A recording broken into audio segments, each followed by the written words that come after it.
Saudara-saudara yang dikasihi Tuhan, marilah kita bersama-sama mempersiapkan diri untuk masuk dalam pemberitaan firman Tuhan.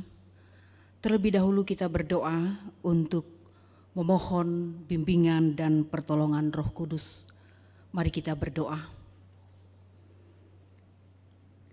Dalam kasih dan karunia-Mu ya Tuhan, kami sebagai keluarga-keluarga di dalam jemaat Tuhan di GPIB Jemaat Pancaran Kasih Depok ini boleh kembali berhimpun dalam ibadah keluarga yang dilaksanakan. Kami akan mendengarkan kebenaran firman-Mu ya Tuhan. Kami minta agar kuasa Roh Kudus-Mu menerangi hati dan pikiran kami, menguasai ruang di mana kami bersekutu, agar kami dapat mengerti, menghayati, kemudian melakukan kebenaran firman Tuhan. Kami umat-Mu sudah sedia mendengar, berfirmanlah kepada kami ya Bapa, di dalam nama Yesus Kristus, firman yang hidup.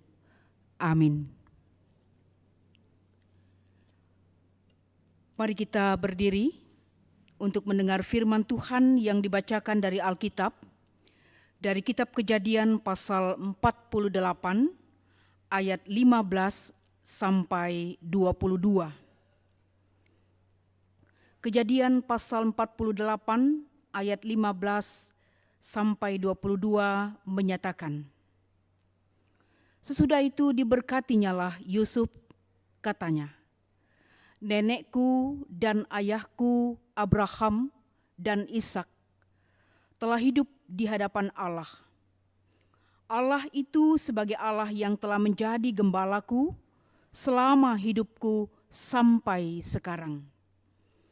Dan sebagai malaikat yang telah melepaskan aku dari segala bahaya, dialah kiranya yang memberkati orang-orang muda ini, sehingga namaku serta nama nenek dan bapakku, Abraham dan Ishak, termasur oleh karena mereka, dan sehingga mereka bertambah-tambah menjadi jumlah yang besar di bumi.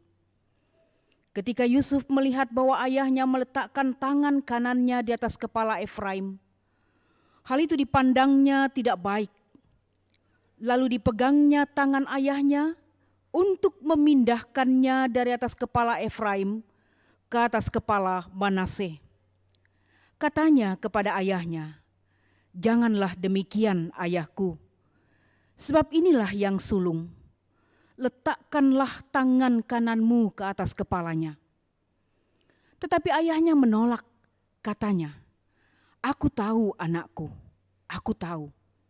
Ia juga akan menjadi suatu bangsa, dan ia juga akan menjadi besar kuasanya. Walaupun begitu, adiknya akan lebih besar kuasanya daripadanya. Dan keturunan adiknya itu akan menjadi sejumlah besar bangsa-bangsa. Lalu diberkatinyalah mereka pada waktu itu, katanya, dengan menyebutkan namamu lah orang Israel akan memberkati, demikian. Allah kiranya membuat engkau seperti Efraim dan seperti Manasye. Demikianlah didahulukannya Efraim daripada Manasye. Kemudian berkatalah Israel kepada Yusuf, tidak lama lagi aku akan mati, tetapi Allah akan menyertai kamu dan membawa kamu kembali ke negeri nenek moyangmu. Dan sekarang aku memberikan kepadamu sebagai kelebihanmu daripada saudara-saudaramu suatu punggung gunung yang kurebut dengan pedang dan panahku dari tangan orang Amori. Demikianlah pembacaan Alkitab. Berbahagialah semua orang yang mendengar firman Tuhan dan melakukannya. Terpujilah Tuhan Yesus. Haleluya. Haleluya, haleluya, haleluya.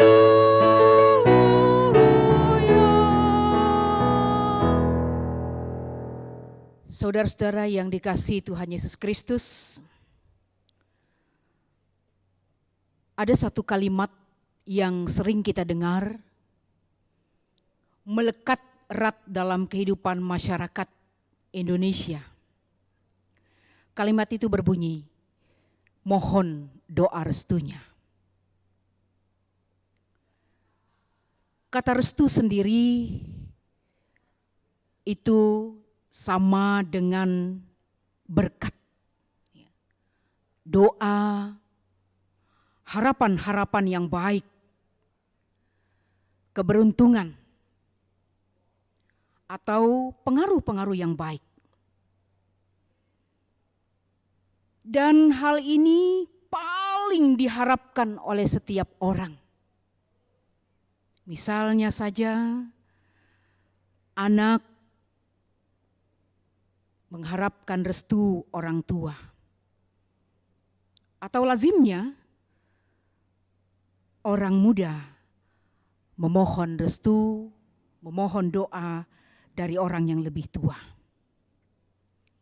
Nah, kalau kita memperhatikan perikop kita ini, saudara-saudara, di sana terkandung bahwa berkat itulah yang diharapkan Yusuf dari ayahnya Israel atau Yakub untuk anak-anaknya Manasye dan Efraim.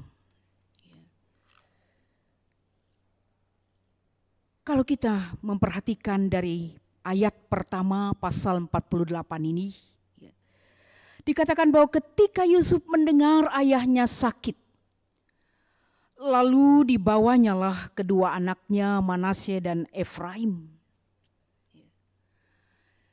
Dan ketika kepada Israel diberitahukan bahwa Yusuf anaknya datang, walaupun dalam keadaan sakit, dikatakan bahwa Yakub mengumpulkan segenap kekuatannya,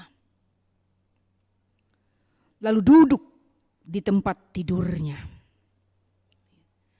Yakub tahu bahwa hari-hari terakhirnya semakin dekat, membuat dia semakin berusaha untuk bangkit dan memberikan berkat bagi keturunannya. Kita bisa lihat di ayat 1 dan 2. Kenapa? Karena berkat ini sangat penting sebanding dengan wasiat, warisan yang akan diterima oleh seseorang.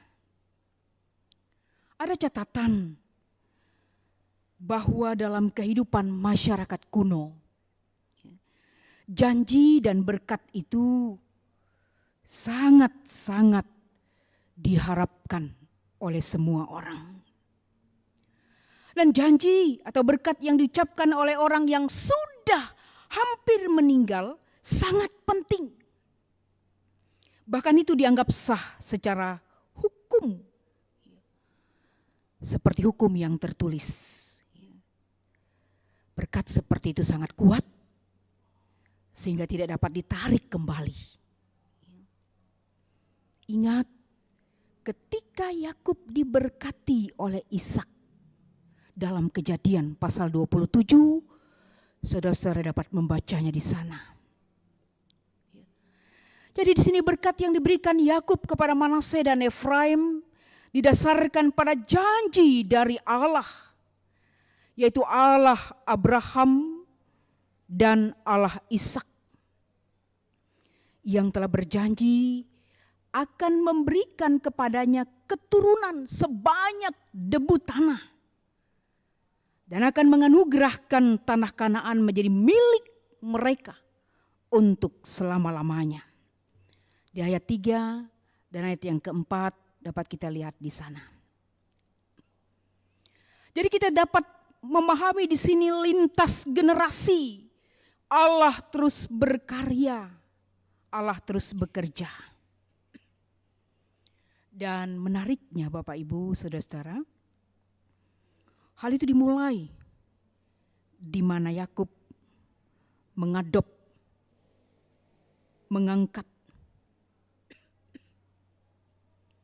Manasye dan Efraim menjadi anak-anaknya sendiri, sebagaimana disebutkan dalam ayat 5 dan 6. Sehingga kedudukan mereka setara dengan Ruben dan Simeon. Perhatikan, Yakub menyebut Efraim lebih dulu. Meskipun Manasye adalah yang sulung. Itu berarti Efraim menerima berkat Yakub yang utama. Ini sangat penting untuk dipahami. Mengapa demikian? Mengapa bukan Ruben? Karena diceritakan pelanggaran yang begitu besar yang telah dilakukan oleh Ruben membuat dia kehilangan hak kesulungan. Hak itu beralih kepada Yusuf dan anak-anaknya. Pemindahan ini menjelaskan mengapa nantinya suku Yusuf yang terbagi menjadi dua suku, yakni Manasye dan Efraim, masing-masing akan menerima tanah seperti suku-suku Israel yang lainnya. Selanjutnya, di usia yang sudah lanjut, mata Yakub dikatakan sudah rabun, sehingga tidak dapat melihat. Itu sebabnya dia tidak mengenal secara langsung kedua anak-anak Yusuf. Dia bertanya, siapakah ini? Yusuf katakan, inilah anak-anak yang diberikan Allah kepadaku. Kata Yakub, dekatkanlah mereka kepadaku supaya ku berkati mereka. Saudara-saudara, ketika matanya tidak dapat melihat lagi, ternyata Yakub masih dianugerahi kesempatan untuk melihat. Sekali lagi, untuk melihat wajah Yusuf dan keturunannya. Melihat di sini ada kaitannya dengan janji pemeliharaan Allah.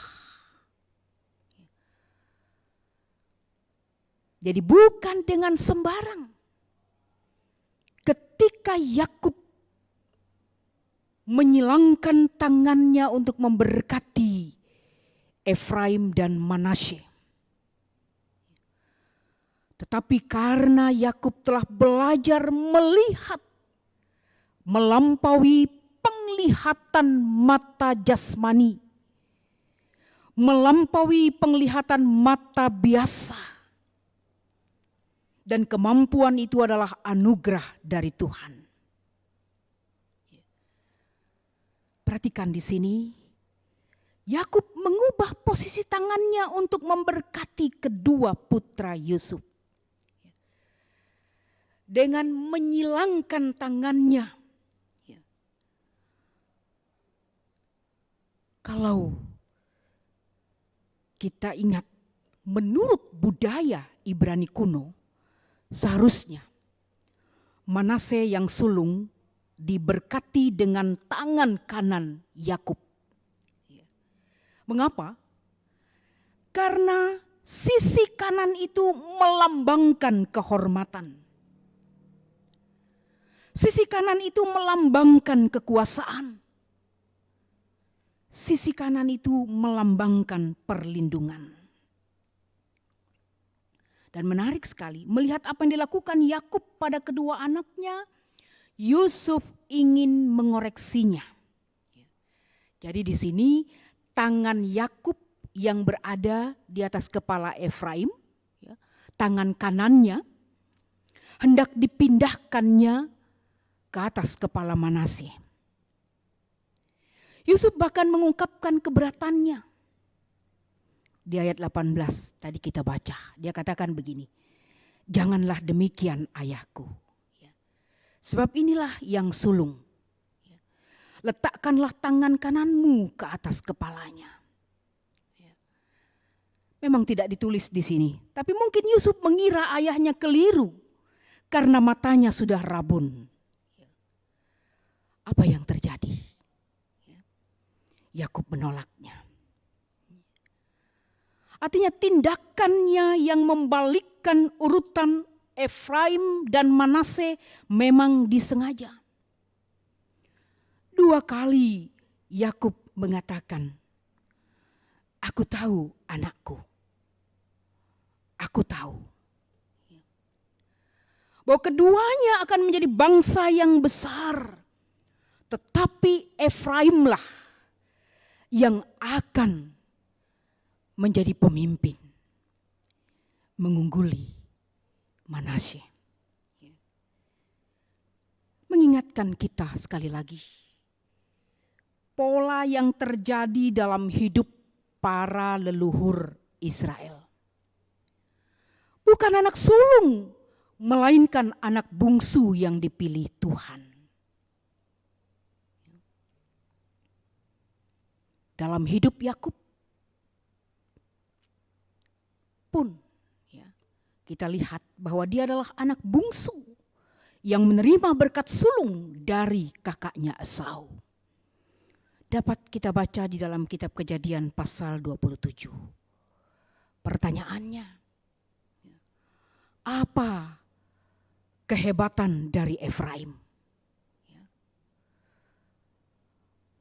Apa kualifikasi khusus dari Efraim?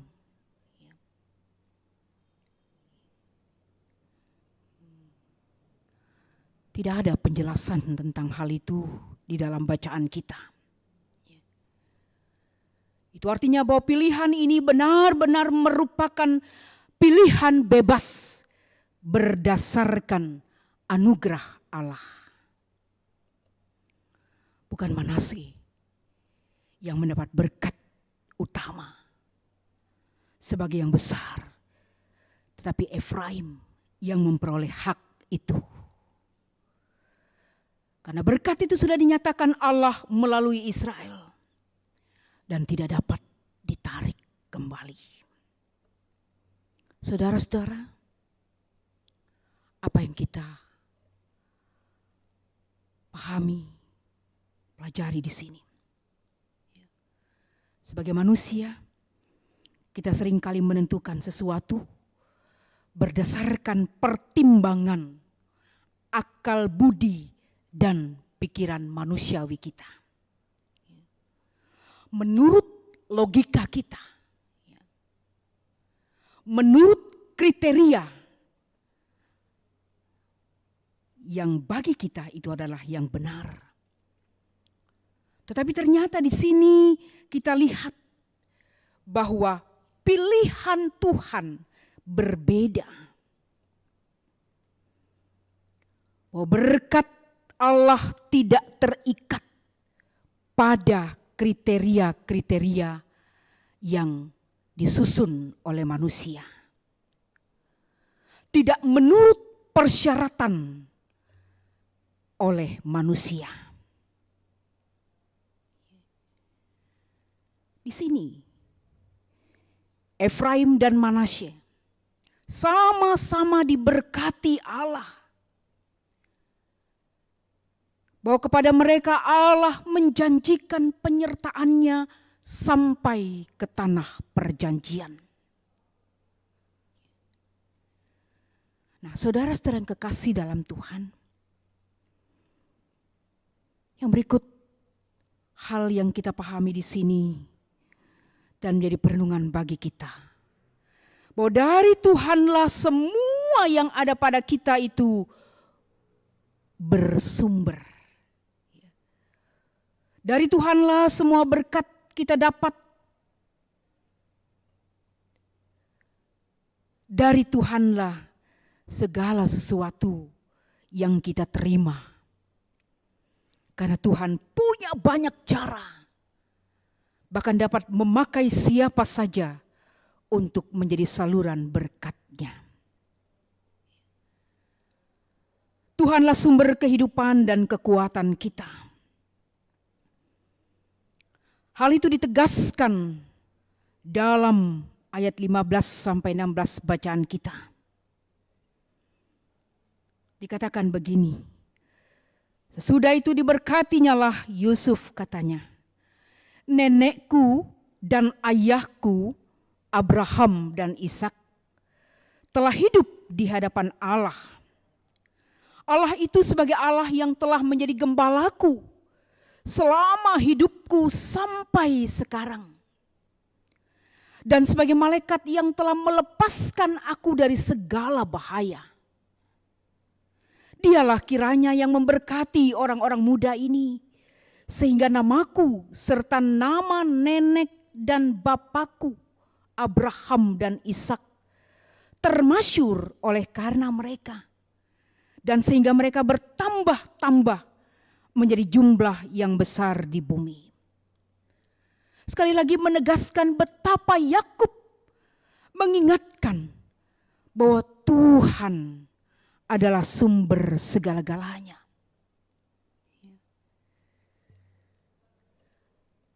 Tuhan berkenan menjadikan siapa saja, termasuk kita, menjadi saluran berkat-Nya. Mengalirkan berkat-Nya kepada orang lain. Atau memberkati orang lain.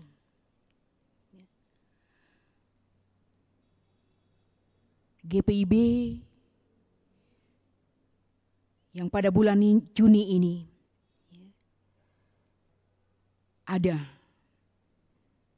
dan sedang bergumul bersama-sama saat memasuki bulan Pelkes. Kita diingatkan bahwa pelayanan dan kesaksian gereja Tuhan tidak berhenti pada satu fase dalam kehidupan manusia. Tapi pekerjaan pelayanan itu terus menerus dari satu keturunan kepada keturunan yang lain. Pelayanan dan kesaksian gereja Tuhan tidak berhenti pada satu tempat, tapi harus dilanjutkan tanpa memandang betapapun berat medannya. GPIB sudah melakukannya. Itu artinya gereja memberkati, melanjutkan karya layan Kristus. Yang kemudian, saudara-saudara yang kekasih, kalau kita dipilih Tuhan untuk menjadi alat berkat-Nya, pertanyaannya, apa keistimewaan saya? Apa keistimewaan saudara-saudara? Adakah kualifikasi khusus yang saudara-saudara miliki sehingga saudara terpilih? Tidak ada. Kita tidak punya keistimewaan apa-apa. Karena yang istimewa itu adalah panggilan itu sendiri. Yang sesungguhnya kita tidak layak, tetapi Allah melayakkan kita. Saudara-saudara dan saya dikasihi, diberkati oleh karena kemurahan Tuhan. Saya dan saudara-saudara diselamatkan karena anugerah Tuhan. Jadi tidak penting bagi kita kenapa dia, mengapa dia. Karena Tuhan dapat memakai siapa saja. Tuhan dapat memilih siapa saja. Itulah sebabnya kita semua diajak untuk memahami, melihat bukan dengan mata jasmani kita, tetapi dengan mata rohani, melihat jauh ke depan. Bagaimana Allah memimpin gereja, bagaimana Allah memberkati gereja untuk menjadi berkat bagi orang lain. Dari satu generasi kepada generasi yang berikut, Allah terus bekerja dan berkarya dan tidak pernah berhenti. Saudara-saudara yang kekasih dalam Tuhan, pada saat ini, di tengah-tengah wabah COVID-19, semua orang tanpa terkecuali, kita terus bergumul, dihadapkan dengan rasa khawatir, rasa takut, mungkin juga gelisah. Semua upaya-upaya yang dilakukan mengajak kita untuk bersama-sama merasakan bahwa kita adalah sesama yang lain. Namun sebagai orang percaya, sebagai orang yang diberkati oleh Tuhan, yang dikasihi oleh Tuhan, yang diselamatkan oleh Tuhan di dalam dan melalui Yesus Kristus, mari kita mengimani bahwa Tuhan ada. Percaya apa yang dipercayai oleh Daud. Sebagaimana dalam kitab Mazmur pasal 23 ayat 4 yang mengatakan, sekalipun aku berjalan dalam lembah kekelaman, aku tidak takut bahaya, sebab Engkau besertaku. Gadamu dan tongkatmu, itulah yang menghibur aku.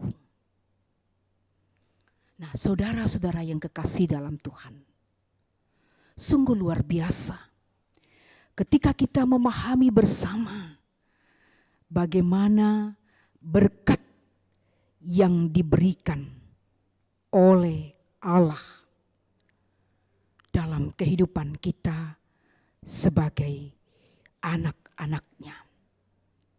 Dia ingin supaya kita semua menjadi saluran berkat bagi orang lain.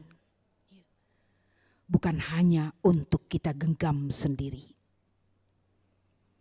Karena itu, mari kita mulai dalam kehidupan rumah tangga kita.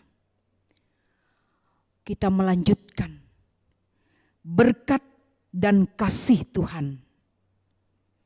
Kemudian dalam kehidupan persekutuan sebagai gereja Tuhan. Lalu di tengah-tengah masyarakat dan bangsa. Tuhan menolong kita dan memampukan agar hidup kita terus menjadi berkat bagi orang lain. Amin.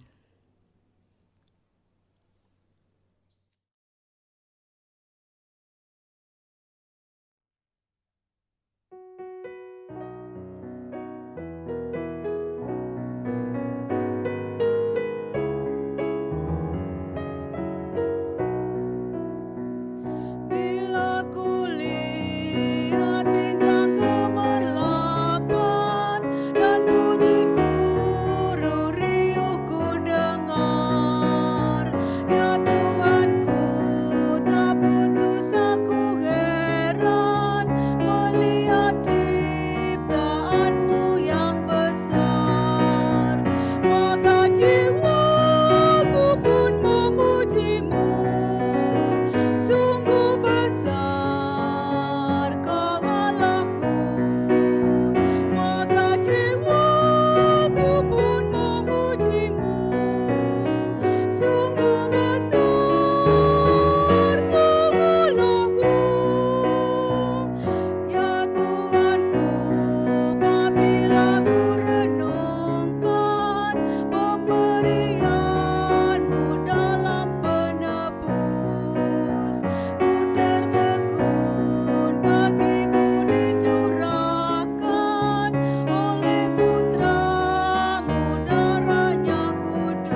Saudara-saudara yang terkasih, marilah kita satu di dalam doa syafaat.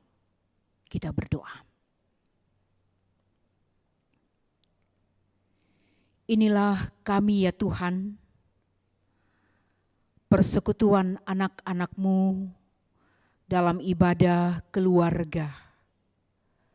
Kami mengucap syukur karena kasih dan berkat Tuhan yang terus mengalir dalam kehidupan kami, yang membuat kami untuk mampu bertahan dalam menghadapi segala situasi, keadaan yang sedang kami hadapi pada saat ini. Kami bersyukur ketika Tuhan memberikan kesempatan bagi kami untuk ambil bagian dalam perjumpaan yang sungguh meneguhkan kami, memaknai akan berkat Tuhan yang dinyatakan dalam kehidupan setiap kami, bahwa kuasa dan kehendak Allah Bapa adalah kuasa yang mutlak, di mana setiap orang dengan latar belakang apapun kehidupannya, ketika dia sungguh-sungguh hidup bersandar kepada Tuhan, hidupnya sungguh diberkati. Bapa yang baik, terima kasih karena pada bulan-bulan Pelkes ini Tuhan menyapa kami kembali untuk tidak terlena dengan kehidupan kami sendiri. Ada begitu besar maksud dan harapan Tuhan bagi setiap kami untuk melanjutkan berkat dan karya kasih Tuhan melalui pekerjaan pelayanan, khususnya ya Bapa, dalam kehidupan Gereja Protestan Indonesia bagian Barat, dalam pelayanannya yang ada di pos-pos pelayanan dan kesaksian. Tuhan memberkati seluruh jemaat, bahkan hamba-hamba Tuhan yang melayani di tengah-tengah situasi dan kondisi yang sangat berat. Kami percaya bahwa kasih sayang Tuhan terus menopang kehidupan umat Tuhan yang ada di pos-pos pelayanan dan kesaksian. Karena mereka adalah bagian dari kehidupan gereja Tuhan. Tolong ya Bapa, seluruh kegiatan-kegiatan yang dilakukan sepanjang bulan Pelkes ini, walaupun tidak dapat berjumpa secara fisik, tetapi kegiatan yang dilakukan secara virtual memberikan makna yang dapat mengembangkan kehidupan berpelkes, baik jemaat-jemaat, tapi juga seluruh kehidupan masyarakat di mana pos-pos Pelkes berada. Ya Tuhan, terima kasih pada saat ini. Biarlah dengan pertolongan Roh Kudus-Mu kami diteguhkan untuk tidak hanya mendengar, untuk tidak hanya memahami bahwa hidup kami menjadi berkat, tetapi benar-benar menjadi nyata dalam seluruh pola hidup kami. Baik pola pikir kami, pola ucap kami, dan pola tindak kami, membawa sukacita dan berkat bagi banyak orang. Kami berdoa untuk seluruh warga jemaat Tuhan.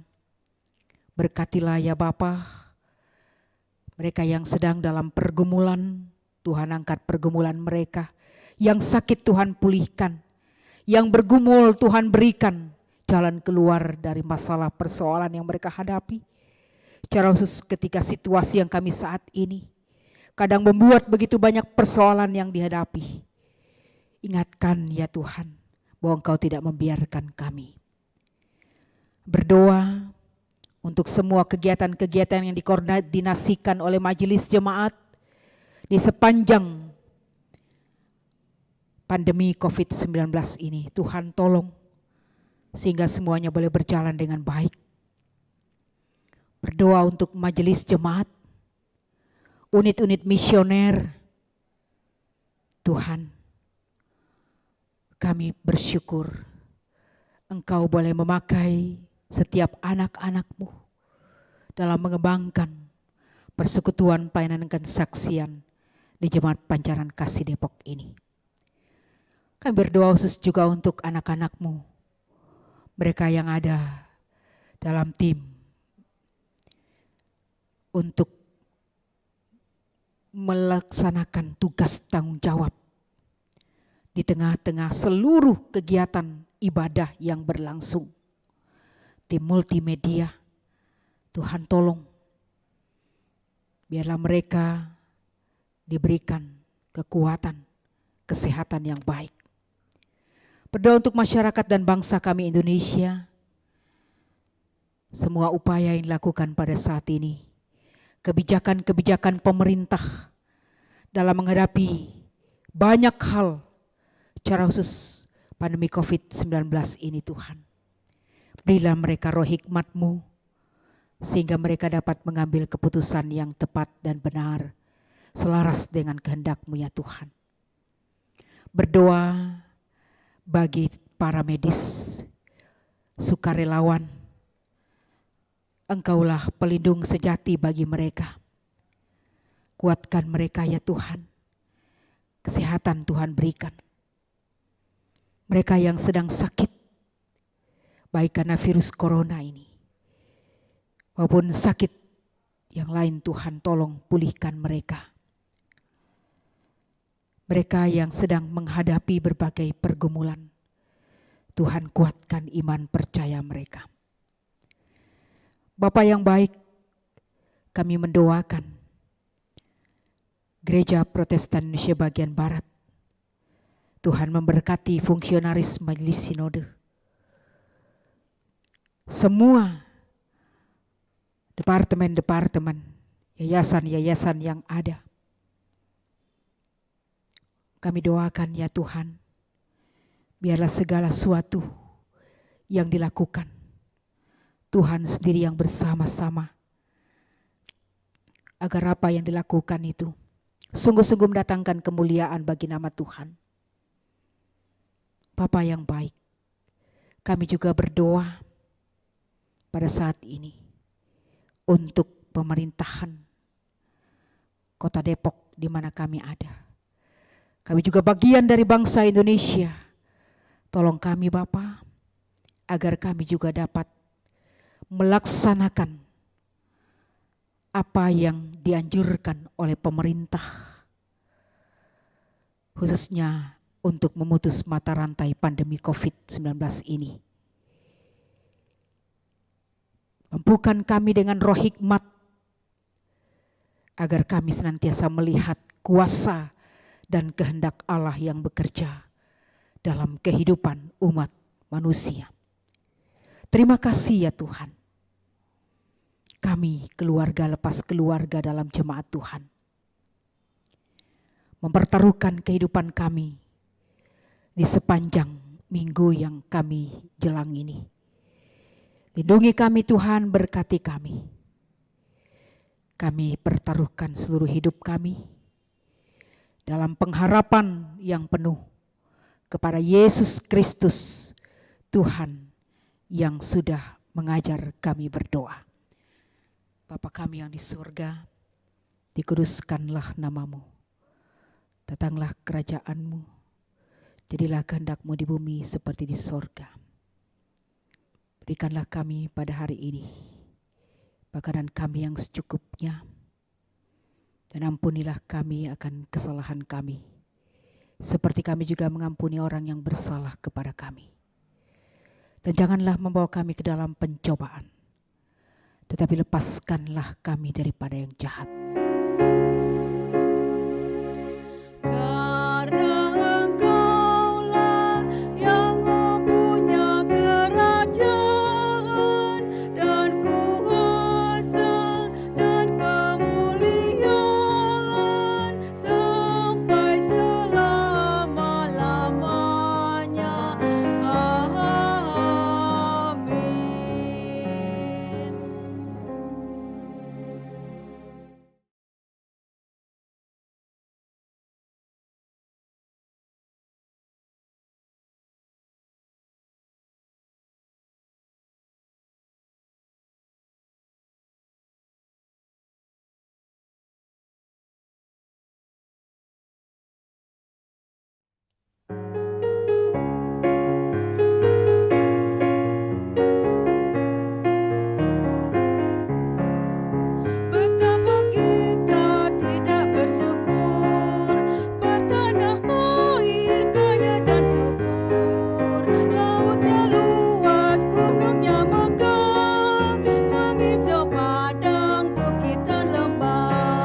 Saudara-saudara, mari kita berdiri, tanda kesediaan kita diutus Tuhan. Hidup dalam keluarga yang saling mendukung dan saling berbagi harus terus-menerus dibentuk dan dipelihara. Bersama dengan GPIB sebagai sebuah keluarga besar, kita pun berupaya untuk terus memelihara hubungan kekeluargaan di antara kita, baik jemaat di wilayah perkotaan maupun di wilayah pedesaan. Allah hadir di wilayah manapun, karena Ia harus terus memandang bahwa semua yang diciptakannya adalah baik.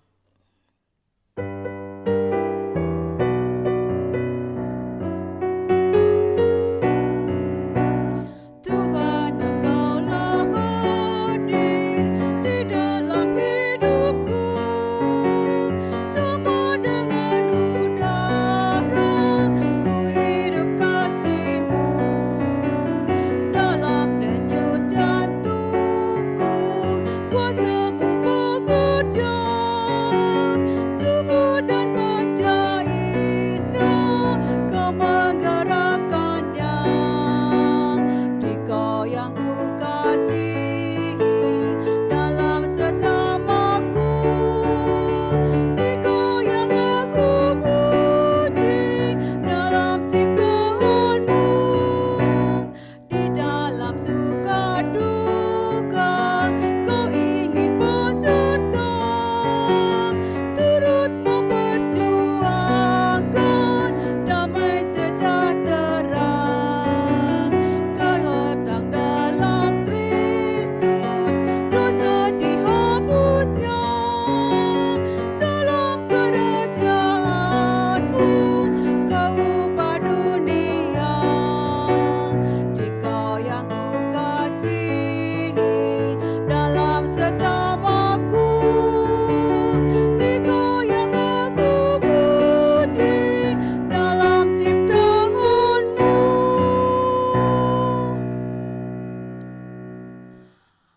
Arahkanlah hati dan pikiran saudara-saudara kepada Tuhan dan terimalah berkat-Nya.